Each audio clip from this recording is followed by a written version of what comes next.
MSBA, where Minnesota school boards learn to lead.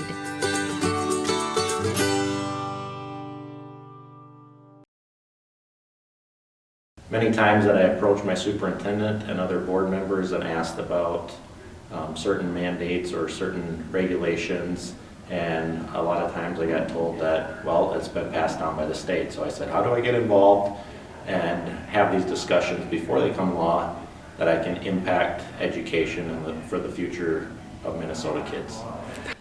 At first I didn't know what I was getting into, but it's very interesting. You know what's going on, and you find out that a lot of schools in greater Minnesota are going through a lot of the same problems, a lot of the same changes that we have back home.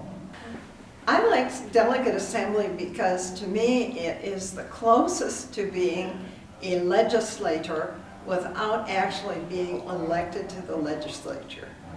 We get to debate issues and make some resolutions and give guidance to our lobbyists. I think it's important to be part of the Delegate Assembly and be a part of the process of advocating for change.